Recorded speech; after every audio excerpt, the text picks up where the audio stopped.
ಮನೋವಿಹಾರಿಣಿ.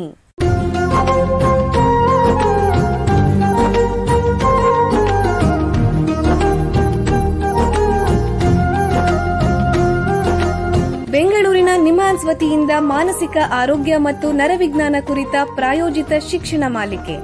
ಸಹಯೋಗ ಕರ್ನಾಟಕ ವಿಜ್ಞಾನ ಮತ್ತು ತಂತ್ರಜ್ಞಾನ ಅಕಾಡೆಮಿ, ವಿಜ್ಞಾನ ಮತ್ತು ತಂತ್ರಜ್ಞಾನ ಇಲಾಖೆ, ಕರ್ನಾಟಕ ಸರ್ಕಾರ. ಕೇಳಿ ಮಾನಸಿಕ ಆರೋಗ್ಯ ಮತ್ತು ನರವಿಜ್ಞಾನ ಕುರಿತ ಮಾಲಿಕೆ ಮನೋವಿಹಾರಿಣಿ. ನಮಸ್ಕಾರ ಶ್ರೋತೃಗಳೇ, ನಿಮಗೆಲ್ಲರಿಗೂ ಮನೋವಿಹಾರಿಣಿ ಶಿಕ್ಷಣ ಮಾಲಿಕೆ ಈ ಸಂಚಿಕೆಗೆ ಆತ್ಮೀಯ ಸ್ವಾಗತ. ಹಿಂದಿನ ಸಂಚಿಕೆಯಲ್ಲಿ ಹದಿಹರೆಯದವರಲ್ಲಿ ಮತ್ತು ನವಯುವಕ ಯುವತಿಯರಲ್ಲಿ ಸಂಭವಿಸುವಂತಹ ಆತ್ಮಹತ್ಯೆ ಮತ್ತು ಅದರ ತಡೆಗಟ್ಟುವಿಕೆ ಬಗ್ಗೆ ತಿಳ್ಕೊಂಡ್ವಿ. ಇವತ್ತು ಅದನ್ನು ಮುಂದುವರಿಸ್ತಾ ಹದಿಹರೆಯದವರಲ್ಲಿ ನವ ಯುವಕ ಯುವತಿಯರಲ್ಲಿ ಕಂಡುಬರುವಂಥ ಸ್ವಯಂ ಹಾನಿ ಅಥವಾ ಸ್ವಯಂ ಗಾಯದ ಬಗ್ಗೆ ತಿಳ್ಕೊಳ್ಳೋಣ. ನನಗೆ ಪರಿಚಯ ಇರೋ ವ್ಯಕ್ತಿಯೊಬ್ಬರು ತಮ್ಮ ದುಃಖನ ಒಮ್ಮೆ ನನ್ನ ಹತ್ರ ತೋಡ್ಕೊಂಡ್ರು. ನೋಡಿ ಸರ್, ಇರೋಳೊಬ್ಬಳೆ ಮಗಳು ಈಗ ತಾನೇ ಡಿಗ್ರಿ ಕಾಲೇಜಿಗೆ ಸೇರ್ಕೊಂಡಿದ್ದಾಳೆ, ಒಳ್ಳೆ ವಿದ್ಯಾರ್ಥಿನಿನೇ, ಇಲ್ಲಿವರೆಗೂ ಎಲ್ಲ ಚೆನ್ನಾಗಿತ್ತು. ಆದರೆ ಇತ್ತೀಚೆಗೆ ಅವಳ ಸ್ವಭಾವ ನಡವಳಿಕೆ ಬಹಳ ಬದಲಾಗಿದೆ. ಮೊದಲು ನಾವೇನೋ ಹುಡುಗ ಬುದ್ಧಿ ಸರಿ ಹೋಗ್ತಾಳೆ, ಕಾಲೇಜಲ್ಲಿ ಒತ್ತಡ ಇರ್ಬೋದು ಅಥವಾ ಸ್ನೇಹಿತರ ಜೊತೆ ಜಗಳ ಮಾಡ್ಕೊಂಡಾಳೆ ಅಂದ್ಕೊಂಡ್ವಿ. ಆದರೆ ಈ ನಡುವೆ ಪರಿಸ್ಥಿತಿ ಗಂಭೀರವಾಗಿದೆ ಸರ್. ನಮ್ಮ ಹತ್ರ ಏನೂ ಚರ್ಚೆ ಮಾಡಲ್ಲ, ಕೇಳಿದ್ರೆ ಸರಿಯಾಗಿ ಉತ್ತರ ಕೊಡಲ್ಲ. ಆದರೆ ನಿನ್ನೆ ಅವಳ ಕೈಗಳ ಮೇಲೆ ಗಾಯಗಳು ಕಾಣಿಸ್ತು ಸರ್. ನಮಗೆ ಗಾಬರಿಯಾಗಿ ವಿಚಾರಿಸಿದಾಗ ಗೊತ್ತಾಯಿತು ಅವಳೇ ಆ ಥರ ತನಗೆ ಗಾಯ ಮಾಡ್ಕೊಂಡಿದ್ದಾಳೆ ಅಂತ. ಯಾತಕ್ಕೆ ಹೀಗೆ ಮಾಡ್ಕೋತಿದ್ದಾಳೆ ಏನೋ ಗೊತ್ತಿಲ್ಲ ಸರ್. ನೀವೇ ಯಾರಾದರೂ ತಜ್ಞರ ಪರಿಚಯ ಮಾಡಿಕೊಡಿ, ನಾವು ನಮ್ಮ ಮಗುನಲ್ಲಿ ತೋರಿಸ್ತೀವಿ ಅಂತಂದಾಗ ನನಗನ್ನಿಸ್ತು, ಇದೇನು ಈ ರೀತಿ ವರ್ತನೆ ಇದೆಯಲ್ಲ, ಏನಾದರೂ ಮಾನಸಿಕ ಸಮಸ್ಯೆಯಿಂದ ಈ ರೀತಿ ಆಗ್ತಿದೆಯೋ, ತನಗೆ ತಾನೇ ಗಾಯ ಮಾಡ್ಕೋಬೇಕು ಅಂತಂದರೆ ಇದಕ್ಕೆ ಕಾರಣ ಏನು ಅಂತ ಸ್ವಲ್ಪ ಹುಡುಕಿದಾಗ ವಿಚಾರ ತಿಳಿಯಿತು. ಹದಿಹರೆಯದವರಲ್ಲಿ ನವಯುವಕ ಯುವತಿಯರಲ್ಲಿ ಕೆಲವರು ವಿವಿಧ ಕಾರಣಗಳಿಂದ ತಮಗೆ ತಾವೇ ಹಾನಿ ಮಾಡ್ಕೊಳ್ಳೋದು ಅಥವಾ ಗಾಯ ಮಾಡ್ಕೋತಾರಂತೆ. ಕೆಲವರು ಚಾಕುನಿಂದ ಚುಚ್ಕೋತಾರೆ, ಕೆಲವರು ಬೆಂಕಿಯಿಂದ, ಉದಾಹರಣೆಗೆ ಸಿಗರೇಟಿಂದ ತಾವೇ ಸುಟ್ಕೋತಾರಂತೆ. ಈ ಥರ ಯಾತಕ್ಕೆ ಮಾಡ್ಕೋತಾರೆ ಅನ್ನೋದು ನನಗೆ ಗೊತ್ತಾಗಲಿಲ್ಲ. ಹಾಗಾಗಿ ಇದರ ಬಗ್ಗೆ ಹೆಚ್ಚಿನ ಅನುಭವ ಮತ್ತು ತರಬೇತಿ ಇರುವ ತಜ್ಞರ ಹತ್ರ ವಿಷಯ ತಿಳ್ಕೊಳ್ಳೋಣ ಅಂತ ಅಂದ್ಕೊಂಡೆ. ಹದಿಹರೆಯದವರಲ್ಲಿ ಮತ್ತು ನವಯುವಕ ಯುವತಿಯರಲ್ಲಿ ಹೆಚ್ಚಾಗಿ ಕಂಡುಬರುವಂತಹ ಸ್ವಯಂ ಗಾಯ ಅಥವಾ ಸ್ವಯಂ ಹಾನಿಯ ಬಗ್ಗೆ ನಮಗೆ ಹೆಚ್ಚು ಮಾಹಿತಿ ಕೊಡೋಕ್ಕೆ ನಿಮ್ಹಾನ್ಸ್ನ ಮಕ್ಕಳ ಮತ್ತು ಹದಿಹರೆಯದವರ ಮನೋವೈದ್ಯಕೀಯ ವಿಭಾಗ ಅಂದರೆ ಚೈಲ್ಡ್ ಅಂಡ್ ಅಡೋಲ್ಸೆಂಟ್ ಸೈಕ್ಯಾಟ್ರಿ ಡಿಪಾರ್ಟ್ಮೆಂಟ್ನ ಮುಖ್ಯಸ್ಥರು ಮತ್ತು ಪ್ರಾಧ್ಯಾಪಕರಾದಂಥ ಡಾಕ್ಟರ್ ಜಾನ್ ವಿಜಯಸಾಗರ್ ಅವರು ಬಂದಿದ್ದಾರೆ. ಅವ್ರನ್ನ ಸ್ವಾಗತಿಸೋಣ. ನಮಸ್ಕಾರ ಡಾಕ್ಟರ್ ಜಾನ್ ವಿಜಯಸಾಗರ್ ಅವರೇ. ನಮಸ್ಕಾರ ಸರ್. ನಿಮಗೆ ಈ ಕಾರ್ಯಕ್ರಮಕ್ಕೆ ಸ್ವಾಗತ. ಡಾಕ್ಟರ್ ಜಾನ್ ವಿಜಯಸಾಗರ್ ಅವರೇ, ನಿಮಗೆ ಮೊದಲನೇ ಪ್ರಶ್ನೆ ಏನು ಅಂತಂದರೆ, ಈ ಸ್ವಯಂ ಹಾನಿ ಅಥವಾ ಸ್ವಯಂ ಗಾಯ ಅಂತಂದ್ರೆ ಏನು, ದಯವಿಟ್ಟು ತಿಳಿಸಿ. ಸರ್, ಯಾವುದೇ ವ್ಯಕ್ತಿಯು ತನ್ನ ಸ್ವಂತ ದೇಹಕ್ಕೆ ದೈಹಿಕ ಹಾನಿಯನ್ನು ಉಂಟು ಮಾಡುವ ಕ್ರಿಯೆಯನ್ನು ನಾವು ಸ್ವಯಂ ಹಾನಿ ಅಂತ ಕರೀತೇವೆ. ಸರಿ ಸರಿ. ಅಂದ್ರೆ ಇದು ಹದಿಹರೆಯದವರಲ್ಲಿ ಎಷ್ಟು ಪ್ರಮಾಣದಲ್ಲಿದೆ ಅದು ಹೇಳ್ತೀರಾ? ಸಂಶೋಧನೆಗಳ ಪ್ರಕಾರ ಸುಮಾರು ಒಂದು 10-15% ಹದಿಹರೆಯದವರಲ್ಲಿ ನಾವು ಈ ಸ್ವಯಂ ಹಾನಿ ನೋಡಬಹುದು. ಅಂದರೆ ಇದು ಬಹಳ ದೊಡ್ಡ ಸಂಖ್ಯೆನೇ. ಅಂದರೆ 100ರಲ್ಲಿ 10-15 ಜನರಲ್ಲಿ ಇದು ಕಾಣಿಸುತ್ತೆ ಅಂತ ಹೇಳ್ತಿದ್ದೀರಾ ಹದಿಹರೆಯದವರಲ್ಲಿ. ಅಂದರೆ ಹದಿಹರೆಯದವರು ಅಲ್ಲದೇನೆ ವಯಸ್ಕರು ಅಂದರೆ 20-25-30 ವರ್ಷ ಆದ ವ್ಯಕ್ತಿಗಳಲ್ಲೂ ಈ ರೀತಿ ಸ್ವಯಂ ಹಾನಿ ಅಥವಾ ಸ್ವಯಂ ಗಾಯ ಮಾಡ್ಕೊಳ್ಳುವಂಥ ಪ್ರವೃತ್ತಿ ಇದೆಯಾ? ಹದಿಹರೆಯದ ಅಲ್ಲದೆ ಈ ವಯಸ್ಕರಲ್ಲಿನೂ ನಾವು ಈ ಸ್ವಯಂ ಗಾಯ ಅಥವಾ ಸ್ವಯಂ ಹಾನಿ ನೋಡ್ಬೋದು. ಆದರೆ ಹೆಚ್ಚಿನ ಪ್ರಮಾಣ ಈ ಹದಿಹರೆಯದ ವಯಸ್ಸಲ್ಲಿ ನಾವು ನೋಡ್ಬೋದು. ಅಂದ್ರೆ ಇದು ಸ್ವಯಂ ಹಾನಿ ಅಥವಾ ಗಾಯ ಅಂದ್ರಲ್ಲ, ಇದು ಏನು, ಯಾವ ರೀತಿ ಮಾಡ್ಕೋತಾರೆ ಇದು? ಸರ್, ಅವರು ತಮ್ಮ ದೇಹವನ್ನ ಚೂಪಾದ ವಸ್ತುಗಳು ಅಂದ್ರೆ ಕತ್ತಿ ಇರ್ಬೋದು ಅಥವಾ ಏನಾದ್ರೂ ಒಂದು ಈ ಬ್ಲೇಡ್ ಇರ್ಬೋದು, ಇಂಥ ವಸ್ತುಗಳಿಂದ ಅವರು ಗಾಯ ಮಾಡ್ಕೊಳ್ಳೋದು, ಚುಚ್ಕೊಳ್ಳೋದು. ಆಮೇಲೆ ಮನೆಯಲ್ಲಿ ಬೇರೆಯವರು ಉಪಯೋಗಿಸ್ತಾ ಇರುವಂತ ಔಷಧಿಗಳನ್ನ ಹೆಚ್ಚಾಗಿ ತೆಗೆದುಕೊಳ್ಳೋದು. ಅಂದ್ರೆ ತಮ್ಮದಲ್ಲ, ಬೇರೆ ಯಾರು ಉಪಯೋಗ ಮಾಡ್ತಾ ಇರೋ ಔಷಧಿಗಳು, ಅಂದ್ರೆ ಈ ಸಕ್ಕರೆ ಕಾಯಿಲೆಗಾಗ್ಲಿ ಅಥವಾ ಇವರು ವಯಸ್ಸಾದ ಇಟ್ಕೊಂಡಿರ್ತಾರೆ ಅಂತ ತಿಂದು ಬಿಡೋದು, ಆ ಮಾತ್ರೆಗಳನ್ನು ಔಷಧಿಗಳನ್ನು ತೆಗೆದುಕೊಂಡ್ಬಿಡೋದು. ಆಮೇಲೆ ಏನಾದ್ರೂ ವಿಷಕಾರಿ ಒಂದು ರಾಸಾಯನಿಕಗಳು ಇರುತ್ತದೆ. ಸಾಮಾನ್ಯವಾಗಿ ಮನೆಯಲ್ಲಿ ಈ ಹ್ಯಾಂಡ್ ವಾಶ್ ಇರ್ಬೋದು ಅಥವಾ ಸ್ಯಾನಿಟೈಸರ್ ಇರ್ಬೋದು, ಅದರಲ್ಲಿ ಈ ರಾಸಾಯನಿಕಗಳು ಅದನ್ನ ಸೇವಿಸ್ಬಿಡೋದು. ಸರಿ. ಆಮೇಲೆ ತಮ್ಮನ್ನು ತಾವು ತುಂಬಾ ಜೋರಾಗಿ ಹೊಡೆದುಕೊಳ್ಳೋದು, ತಮ್ಮ ಕೂದಲನ್ನು ಎಳೆದುಕೊಳ್ಳೋದು, ಬೆಂಕಿಯಿಂದ ತಮ್ಮ ದೇಹವನ್ನು ಸುಟ್ಟುಕೊಳ್ಳೋದು ಮುಂತಾದ ಈ ವಿಧಾನಗಳನ್ನು ಅವರು ಬಳಸೋದ್ರಿಂದ ಸ್ವಯಂ ಹಾನಿ ಮಾಡ್ಕೊಂತಾರೆ. ವಿವಿಧ ರೀತಿಯಲ್ಲಿ ಮಾಡ್ಕೋತಾರೆ ಅಂತ ಹೇಳ್ತಿದ್ದಾರೆ. ಆದರೆ ಪ್ರಶ್ನೆ ಏನು ಅಂದ್ರೆ, ಈ ಹದಿಹರೆಯದವರು ಯಾವ ಕಾರಣಗಳಿಂದ ಈ ರೀತಿ ಸ್ವಯಂ ಹಾನಿ ಮಾಡ್ಕೋತಾರೆ? ಸರ್, ಅವ್ರಿಗೆ ವಿಪರೀತ ಮನಸ್ಥಿತಿಯ ಬದಲಾವಣೆಗಳು ಉಂಟಾದಾಗ ಅವುಗಳನ್ನು ನಿಭಾಯಿಸಲು ಹೀಗೆ ಮಾಡ್ಕೊಂತಾರೆ. ಆಮೇಲೆ ಮಾನಸಿಕ ಒತ್ತಡವನ್ನು ಕಡಿಮೆ ಮಾಡ್ಕೊಳ್ಳಿ ಹೀಗೆ ಮಾಡ್ಕೊಂತಾರೆ. ಆಮೇಲೆ ಮಾನಸಿಕ ನೋವು ಉಂಟಾದಾಗ ಈ ನೋವನ್ನು ಬೇರೆಯವ್ರ ಜೊತೆ ಹಂಚಿಕೊಳ್ಳದೆ ತಮ್ಮ ದೇಹಕ್ಕೆ ನೋವು ಕೊಡೋದ್ ಮೂಲಕ, ಅಂದ್ರೆ ದೇಹಕ್ಕೆ ಗಾಯ ಮಾಡಿಕೊಂಡು ದೇಹಕ್ಕೆ ನೋವು ಕೊಡ್ತಾರೆ ಅವರು. ಅಂದ್ರೆ ಬಹುಶಃ ತಮ್ಮಲ್ಲಿರೋ ಭಾವನೆಗಳನ್ನ ಕಂಟ್ರೋಲ್ ಮಾಡಕ್ಕಾಗದೆ, ನಿಯಂತ್ರಿಸಕ್ಕಾಗದೆ ಇದ್ದಾಗ ಈ ರೀತಿ ವ್ಯಕ್ತಪಡಿಸ್ತಾರೆ ಅಂತ ಹೇಳ್ತೀವಿ. ಹೌದು ಸರ್. ಆಮೇಲೆ ಕಷ್ಟಕರವಾದ ಪರಿಸ್ಥಿತಿಗಳು ಎದುರಾಗದಾಗ ಅದರಿಂದ ತಪ್ಪಿಸಿಕೊಳ್ಳಿ ಹೀಗೆ ಮಾಡ್ಕೊಂತಾರೆ. ಭಾವನೆಗಳು ಅಥವಾ ಸಮಸ್ಯೆಗಳ ಮೇಲೆ ಅವ್ರ ನಿಯಂತ್ರಣ ಪಡೆದುಕೊಳ್ಳಕ್ಕೆ ಮಾಡ್ಕೊಂತಾರೆ. ಆಮೇಲೆ ತಮ್ಮನ್ನು ಅಥವಾ ಇತರರನ್ನು, ಮುಖ್ಯವಾಗಿ ಮನೆಯಲ್ಲಿ ತಾಯಿ ತಂದೆಗಳಿರ್ಬೋದು, ಅವ್ರ ಒಡಹುಟ್ಟಿದವರು ಇರ್ಬೋದು, ಗೆಳೆಯರಿರ್ಬೋದು, ಇವರನ್ನ ಶಿಕ್ಷಿಸುವ ಒಂದು ಪ್ರಯತ್ನದಲ್ಲಿ ಹಿಂಗ್ ಮಾಡ್ಕೊಂತಾರೆ. ಓಹೋ, ಅಂದ್ರೆ ಬೇರೆಯವ್ರ ಮೇಲೆ ಒಂದ್ ರೀತಿ ಕೋಪ ಇರುವಾಗ ಅದನ್ನ ತೋರ್ಪಡಿಸ್ಕೊಳ್ಳೋದು ಈ ರೀತಿ, ಅವ್ರಿಗೆ ಏನೋ ಹೇಳೋ ಬದಲು ತಮಗ್ ತಾವು ಹಾನಿ ಮಾಡ್ಕೊಂಡು. ಆಮೇಲೆ ಕೆಲವರಲ್ಲಿ ನಾವು ನೋಡ್ತೀವಿ, ಅವ್ರಿಗೆ ಈ ರೀತಿಯಾಗಿ ಸ್ವಯಂ ಹಾನಿ ಮಾಡ್ಕೊಳ್ಳೋದು ಮೂಲಕ ಸಾಯಬೇಕು ಅಂತ ಒಂದು ಉದ್ದೇಶ ಇರೋದಿಲ್ಲ. ಆದರೆ ಕೆಲವರಲ್ಲಿ ಸ್ಪಷ್ಟವಾಗಿ ಸಾಯಬೇಕು ಅನ್ನುವ ಉದ್ದೇಶ ಇರ್ತದೆ. ಸೊ ಈ ರೀತಿ ಮಾಡ್ಕೊಳ್ಳೋರಲ್ಲಿ ನಾವು ನೋಡ್ತೀವಿ ಅದು ಆತ್ಮಹತ್ಯಾ ನಡವಳಿಕೆ ಅಂತ ನಾವು ಹೇಳ್ತೇವೆ. ಅಂದ್ರೆ ಕೆಲವರಲ್ಲಿ ಇದು ಆತ್ಮಹತ್ಯೆವರೆಗೂ ಹೋಗುತ್ತೆ, ಕೆಲವರಲ್ಲಿ ಹೋಗಲ್ಲ. ಇದು ಭಾವನೆಗಳ ವ್ಯಕ್ತಪಡಿಸುವಂತ ಒಂದು ರೀತಿನೂ ಇರುತ್ತೆ. ಇದು ಬಹಳ ಗಂಭೀರವಾದ ವಿಷಯನೇ. ಈಗ ಒಂದು ಸಣ್ಣ ವಿರಾಮ ತಗೊಳ್ಳೋಣ. ನಂತರ ಹದಿಹರೆಯದವರಲ್ಲಿ ಕಂಡುಬರುವಂತಹ ಈ ಸ್ವಯಂ ಹಾನಿ ಅಥವಾ ಸ್ವಯಂ ಗಾಯದ ಬಗ್ಗೆ ಚರ್ಚೆನ ಮುಂದುವರಿಸೋಣ. ಬೆಂಗಳೂರಿನ ನಿಮ್ಹಾನ್ಸ್ ಮಾನಸಿಕ ಆರೋಗ್ಯ ಮತ್ತು ನರವಿಜ್ಞಾನ ಕ್ಷೇತ್ರದಲ್ಲಿ ಹೆಸರುವಾಸಿ. ಶ್ರೇಷ್ಠ ಗುಣಮಟ್ಟದ ಔಷಧೋಪಚಾರ, ಸಂಶೋಧನೆ ಮತ್ತು ತರಬೇತಿ ಇವೇ ನಿಮ್ಹಾನ್ಸ್ನ ಪ್ರಮುಖ ಧ್ಯೇಯಗಳು. ದೇಶದ ವಿವಿಧ ಭಾಗಗಳಿಂದ ಬರುವ ಲಕ್ಷಾಂತರ ಜನರಿಗೆ ಚಿಕಿತ್ಸೆ ನೀಡುವ ನಿಮ್ಹಾನ್ಸ್ಗೆ ರಾಷ್ಟ್ರೀಯ ಪ್ರಾಮುಖ್ಯತಾ ಸಂಸ್ಥೆ ಎಂಬ ಗೌರವ. ಚಿಕಿತ್ಸೆ ಮತ್ತು ವೈದ್ಯಕೀಯ ಸೇವೆಗಳ ಜೊತೆಯಲ್ಲಿ ನರರೋಗ ಮತ್ತು ಮನೋವೈದ್ಯಕೀಯ ಪುನರ್ವಸತಿ ಸೇವೆಗಳು, ಸಮುದಾಯ ಮಟ್ಟದ ಆರೋಗ್ಯ ಕಾರ್ಯಕ್ರಮಗಳನ್ನು ನಡೆಸುವುದು ಹಾಗೂ ಜನಜಾಗೃತಿ ಮೂಡಿಸುವ ಕೆಲಸಗಳಲ್ಲಿ ಸಕ್ರಿಯವಾಗಿದೆ ನಿಮ್ಹಾನ್ಸ್.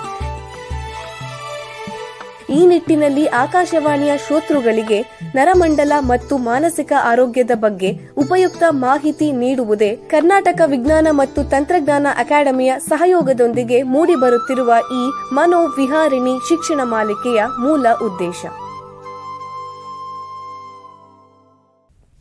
ವಿರಾಮದ ನಂತರ ಮನೋವಿಹಾರಣಿಯ ಈ ಸಂಚಿಕೆಗೆ ನಿಮಗೆಲ್ಲರಿಗೂ ಮತ್ತೊಮ್ಮೆ ಸ್ವಾಗತ.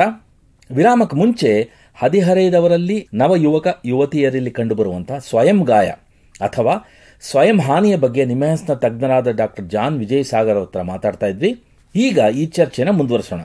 ಡಾಕ್ಟರ್, ನೀವಾಗಲೇ ಹೇಳಿದ್ರಲ್ಲ ಹದಿಹರೆಯದವರಲ್ಲಿ ಈ ರೀತಿ ಸ್ವಯಂ ಹಾನಿ ಪ್ರಮಾಣ ಜಾಸ್ತಿ ಅಂದ್ಬಿಟ್ಟು, ಯಾರಲ್ಲಿ ಈ ರೀತಿ ಸ್ವಯಂ ಹಾನಿ ಆಗ್ಬೋದು, ಯಾರು ಈ ರೀತಿ ಮಾಡ್ಕೋತಾರೆ ನಾವು ಊಹೆ ಮಾಡಕ್ ಸಾಧ್ಯನಾ? ದಯವಿಟ್ಟು ತಿಳಿಸಿ ಸರ್. ಈ ಸ್ವಯಂ ಹಾನಿ ಮಾಡಿಕೊಳ್ಳುವ ಸಾಧ್ಯತೆ ಕೆಲವು ಸಂದರ್ಭಗಳಲ್ಲಿ ನಾವು ಹೆಚ್ಚಾಗಿ ನೋಡಬಹುದು.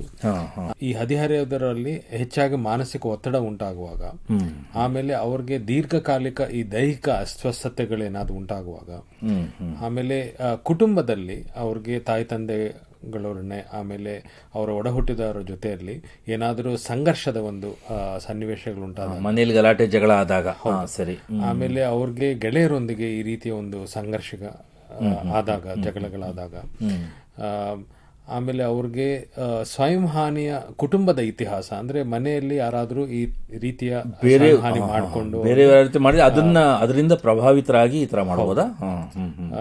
ಆಮೇಲೆ ಮನೆಯಲ್ಲಿ ಯಾರಾದ್ರೂ ಮುಖ್ಯವಾಗಿ ತಾಯಿ ತಂದೆ ಇರಬಹುದು ಅಥವಾ ಒಡಹುಟ್ಟಿದವರಲ್ಲಿ ಮಾನಸಿಕ ಅಸ್ವಸ್ಥತೆಯ ಲಕ್ಷಣಗಳಿರುವಾಗ ಈ ರೀತಿಯ ಸ್ವಯಂ ಹಾನಿಯ ಹೆಚ್ಚಾಗಿ ಸಾಧ್ಯತೆ ಇದೆ. ಅಂದ್ರೆ ಆ ಬೇರೆಯವರಲ್ಲಿದ್ರೆ ಅದರಿಂದ ಇವ್ರಿಗೆ ಮನಸ್ಸಿನಲ್ಲಿ ಒತ್ತಡ ಜಾಸ್ತಿ ಆಗಿ ತರ ಮಾಡ್ತಾರೆ.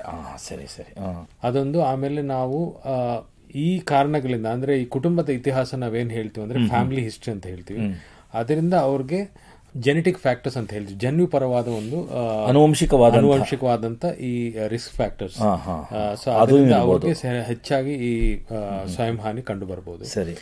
ಆಮೇಲೆ ಅವ್ರಿಗೆ ಬಾಲ್ಯದಲ್ಲಿ ಆಗುವಂತ ಪ್ರತಿಕೂಲ ಅನುಭವಗಳು, ಮುಖ್ಯವಾಗಿ ಗೆಳೆಯರ ಜೊತೆ ಜಗಳ ಆಗೋದು, ಆಮೇಲೆ ಶಾಲೆಯಲ್ಲಿ ಶಿಕ್ಷಕರಿಂದ ಅವ್ರಿಗೆ ಏನಾದರೂ ತೊಂದರೆ ಉಂಟಾಗುವಾಗ, ಆಮೇಲೆ ಕೆಲವೊಂದು ಮಕ್ಕಳಲ್ಲಿ ನಾವು ನೋಡ್ತೀವಿ ಕಿರುಕುಳ ಆಗತ್ತೆ. ಮಾನಸಿಕ ಕಿರುಕುಳ ಇರ್ಬೋದು, ದೈಹಿಕವಾಗಿ ಇರ್ಬೋದು, ಆಮೇಲೆ ಲೈಂಗಿಕವಾಗಿನೂ ಇರ್ಬೋದು.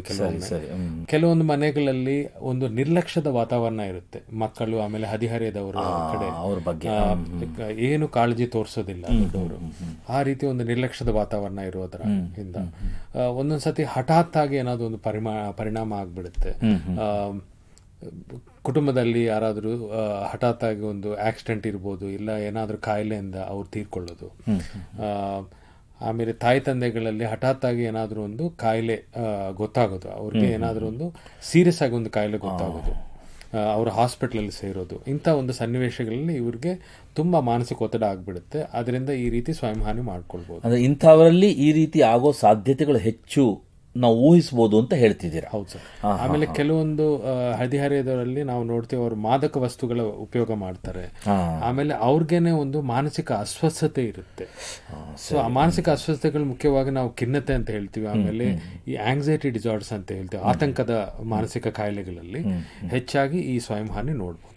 ಸರಿ, ಅಂದ್ರೆ ಇವಾಗ ಈ ರೀತಿ ಇರೋ ವ್ಯಕ್ತಿ ಸ್ವಯಂ ಹಾನಿ ಮಾಡ್ಕೋತಾರೆ ಅನ್ನೋ ವ್ಯಕ್ತಿ ನಿಮ್ಮ ಹತ್ರ ಬಂದ್ರೆ ಅವ್ರನ್ನ ಯಾವ ರೀತಿ ಚಿಕಿತ್ಸೆ ಕೊಡ್ತೀರಾ ಅವ್ರಿಗೆ? ಸರ್, ಅವರು ಮುಖ್ಯವಾಗಿ ಈ ಸ್ವಯಂ ಹಾನಿ ಮಾಡಿಕೊಂಡು ತಕ್ಷಣ ಅವ್ರಿಗೆ ಬೇಕಾಗಿರೋದು ಮಾನಸಿಕ ಸಮಾಲೋಚನೆ ಬೇಕಾಗಿರುತ್ತೆ. ಅದು ತಕ್ಷಣದ ಮಾನಸಿಕ ಸಮಾಲೋಚನೆ ಖಂಡಿತವಾಗಿ ಅವ್ರಿಗೆ ಒದಗಿಸ್ತಾರೆ. ಕೌನ್ಸಿಲಿಂಗ್ ಮಾಡ್ತೀರಾ? ಸರಿ. ಅದು ಇಮಿಡಿಯೇಟ್ ಸೈಕಲಾಜಿಕಲ್ ಕೌನ್ಸಿಲಿಂಗ್ ಅಂತ ಹೇಳ್ತೀವಿ. ಆಮೇಲೆ ಸ್ವಯಂ ಹಾನಿಯಿಂದ ಉಂಟಾಗೋ ದೈಹಿಕ ಗಾಯಗಳಿಗೆ ಅವರು ತಕ್ಷಣ ವೈದ್ಯಕೀಯ ಸೇವೆ ಪಡ್ಕೊಂಡು ಚಿಕಿತ್ಸೆ ಪಡ್ಕೋಬೇಕು.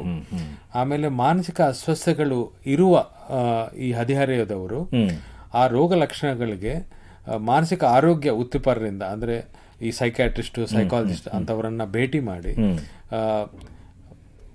ವಿವರವಾದ ವೈದ್ಯಕೀಯ ಮೌಲ್ಯಮಾಪನ ಮಾಡಿಕೊಂಡು ವೈಯಕ್ತಿಕ ಸಮಾಲೋಚನೆ, ಆಮೇಲೆ ಕುಟುಂಬದ ಸಮಾಲೋಚನೆ ಮತ್ತು ಔಷಧಿಗಳ ಉಪಯೋಗ ಮಾಡಿಕೊಂಡು ನಾವು ಅವ್ರಿಗೆ ಸಹಾಯ ಮಾಡ್ತೀವಿ. ಅಂದ್ರೆ ಮಾನಸಿಕ ಸಮಸ್ಯೆಗೆ ತಕ್ಕಂಗೆ ನೀವು ಔಷಧಿಗಳನ್ನು ಕೊಡ್ತೀರಾ? ಹೌದು. ಅಂದ್ರೆ ಈಗ ಈ ರೀತಿ ಸಮಸ್ಯೆಯರು ಈಗ ಕಾರ್ಯಕ್ರಮ ಕೇಳ್ತಿರೋರು, ನಾನು ಹೋಗ್ಬೇಕು, ಸಹಾಯ ಪಡಿಬೇಕು ಅಂತಂದ್ರೆ ಎಲ್ಲಿಗೆ ಹೋಗ್ಬೇಕು ಇವರು? ಸರ್, ಅವರು ಹದಿಹರೆಯದವರು ತಕ್ಷಣದ ಮಾನಸಿಕ ಸಮಾಲೋಚನೆಗೆ ಟೆಲಿಮಾನಸ್ ನಂತಹ ದೂರವಾಣಿ ಸಹಾಯವಾಣಿಗಳನ್ನು ಸಂಪರ್ಕಿಸಬಹುದು. ಟೆಲಿಮಾನಸ್ ಅಂದ್ರೆ ನಮ್ಮ ರಾಷ್ಟ್ರ ಮಟ್ಟದಲ್ಲಿ 14416 ಈ ನಂಬರ್ಗೆ ಅವರು ದೂರವಾಣಿ ಮೂಲಕ ಅವರು ಕರೆ ಮಾಡಿ ಅವ್ರನ್ನ ಸಂಪರ್ಕಿಸಬಹುದು. ಯಾರು ಯಾವ ಬೇಕಾದ್ರೆ ಕರೆ ಮಾಡಬಹುದು ಈ ಸಂಖ್ಯೆಗೆ. ಆಮೇಲೆ ಯಾವುದೇ ಸರ್ಕಾರಿ ಅಥವಾ ಖಾಸಗಿ ಆಸ್ಪತ್ರೆಯ ಎಮರ್ಜೆನ್ಸಿ ಸೇವೆ ವಿಭಾಗದಲ್ಲಿ ಅವರು ಹೋಗಿ ಅವರ ದೈಹಿಕ ಗಾಯಕ್ಕೆ ಅವರು ವೈದ್ಯಕೀಯ ಸಹಾಯ ಪಡೆಯಬಹುದು. ಆಮೇಲೆ ಮಾನಸಿಕ ಆರೋಗ್ಯ ಮೌಲ್ಯಮಾಪನಕ್ಕಾಗಿ ಮಾನಸಿಕ ಆರೋಗ್ಯ ತಜ್ಞರು ಅವ್ರ ಹತ್ರ ಹೋಗ್ಬಿಟ್ಟು ಈ ಮಾನಸಿಕ ಮೌಲ್ಯಮಾಪನ ಮಾಡಿಕೊಂಡು ವೈಯಕ್ತಿಕ ಸಮಾಲೋಚನೆ ತಗೊಳ್ಳಬಹುದು. ಈ ಮಾನಸಿಕ ಆರೋಗ್ಯ ವೃತ್ತಿಪರರು ಎಲ್ಲ ಜಿಲ್ಲೆ ಸರ್ಕಾರಿ ಮತ್ತು ಖಾಸಗಿ ಆಸ್ಪತ್ರೆಗಳಲ್ಲಿ ಮತ್ತು ಜಿಲ್ಲಾ ಮಾನಸಿಕ ಆರೋಗ್ಯ ಕಾರ್ಯಕ್ರಮದ ಅಡಿಯಲ್ಲಿ, ಅಂದ್ರೆ ಡಿಸ್ಟ್ರಿಕ್ಟ್ ಮೆಂಟಲ್ ಹೆಲ್ತ್ ಪ್ರೋಗ್ರಾಮ್ ಅಂತ ಹೇಳ್ತೀವಿ, ಅದರ ಅಡಿಯಲ್ಲಿ ಕೆಲಸ ಮಾಡ್ತಾರೆ. ಆಮೇಲೆ ನಿಮ್ಹ್ಯಾನ್ಸ್ ಅಂತ ದೊಡ್ಡ ಮಾನಸಿಕ ಆರೋಗ್ಯ ಸಂಸ್ಥೆಗಳಲ್ಲಿ ಬಂದು ಅವರು ಸಹಾಯ ಪಡ್ಕೋಬಹುದು. ಎಲ್ಲ ವಿವಿಧ ರೀತಿಯ ಆಯ್ಕೆಗಳ ಇದೆ ಅವರಿಗೆ, ಎಲ್ಲಿ ಬೇಕಾದ್ರೂ ಹೋಗಿ ಸಹಾಯ ಪಡಿಬಹುದು ಅಂತ ಹೇಳ್ತೀರಾ. ನೋಡಿ ಡಾಕ್ಟ್ರೆ, ನಿಮ್ಮ ಹತ್ರ ಈ ಗಂಭೀರವಾದ ಮುಖ್ಯವಾದ ವಿಚಾರದ ಬಗ್ಗೆ ಮಾತಾಡ್ತಾ ಕಾಲ ಕಳೆದಿದ್ದೇ ಗೊತ್ತಾಗಲಿಲ್ಲ. ಇಲ್ಲಿಗೆ ಈ ಸಂಚಿಕೆ ಮುಗಿಸುವಂಥ ಸಮಯ ಆಗ್ತಿದೆ. ಡಾಕ್ಟರ್ ಜಾನ್ ವಿಜಯಸಾಗರ್ ಅವರೇ, ಎಲ್ಲ ಕೇಳುಗರಿಗೆ ಹದಿಹರೆಯದವರಲ್ಲಿ ಮತ್ತು ನವಯುವಕ ಯುವತಿಯರಲ್ಲಿ ಕಂಡುಬರುವಂಥ ಸ್ವಯಂ ಗಾಯ ಅಥವಾ ಸ್ವಯಂ ಹಾನಿಯ ಬಗ್ಗೆ ಬಹಳ ಉಪಯುಕ್ತ ಮಾಹಿತಿ ನೀಡಿದ್ದೀರಾ. ನಿಮಗೆ ಎಲ್ಲರ ಪರವಾಗಿ ಧನ್ಯವಾದಗಳು. ನಮಸ್ಕಾರ. ಶ್ರೋತೃಗಳೇ, ಮಾನಸಿಕ ಆರೋಗ್ಯ ಮತ್ತು ನರವಿಜ್ಞಾನ ಬಗ್ಗೆ ಇನ್ನೂ ಹೆಚ್ಚಿನ ಮಾಹಿತಿಯೊಂದಿಗೆ ಮನೋವಿಹಾರಣೆಯ ಮುಂದಿನ ಸಂಚಿಕೆಯಲ್ಲಿ ಭೇಟಿಯಾಗೋಣ. ನಮಸ್ಕಾರ. ಇಲ್ಲಿಯವರೆಗೆ ಬೆಂಗಳೂರಿನ ನಿಮ್ಹಾನ್ಸ್ ವತಿಯಿಂದ ಮಾನಸಿಕ ಆರೋಗ್ಯ ಮತ್ತು ನರವಿಜ್ಞಾನ ಕುರಿತ ಪ್ರಾಯೋಜಿತ ಶಿಕ್ಷಣ ಮಾಲಿಕೆ ಮನೋವಿಹಾರಿಣಿ ಕೇಳಿದಿರಿ. ಸಹಯೋಗ ಕರ್ನಾಟಕ ವಿಜ್ಞಾನ ಮತ್ತು ತಂತ್ರಜ್ಞಾನ ಅಕಾಡೆಮಿ, ವಿಜ್ಞಾನ ಮತ್ತು ತಂತ್ರಜ್ಞಾನ ಇಲಾಖೆ, ಕರ್ನಾಟಕ ಸರ್ಕಾರ. ನೆರವು ಮಾನಸಿಕ ಆರೋಗ್ಯ ಶಿಕ್ಷಣ ವಿಭಾಗ, ನಿಮ್ಹಾನ್ಸ್ ಹಾಗೂ ನಿವೇದಿತಾ BS, ನಿಮ್ಹಾನ್ಸ್. ಸಂಗೀತ ಸಂಯೋಜನೆ ಕೆ ಕಲ್ಯಾಣ್. ಪರಿಕಲ್ಪನೆ, ನಿರೂಪಣೆ ಮತ್ತು ನಿರ್ಮಾಣ ಡಾಕ್ಟರ್ MM ಶ್ರೀನಿವಾಸ್ ಭರತ್, ನಿಮ್ಹಾನ್ಸ್. ನಿಮ್ಮ ಸಂದೇಶಗಳನ್ನು ಕಳಿಸಬೇಕಾದ ದೂರವಾಣಿ ಸಂಖ್ಯೆ 7899105524. 7899105524. ವಾಟ್ಸ್ಆಪ್ ಸಂದೇಶಗಳು ಮಾತ್ರ. ಈ ಕಾರ್ಯಕ್ರಮದ ಮುಂದಿನ ಸಂಚಿಕೆ ಮುಂದಿನ ವಾರ ಇದೇ ಸಮಯಕ್ಕೆ ಮನೋವಿಹಾರಿಣಿ ಮಾಲಿಕೆಯಲ್ಲಿ.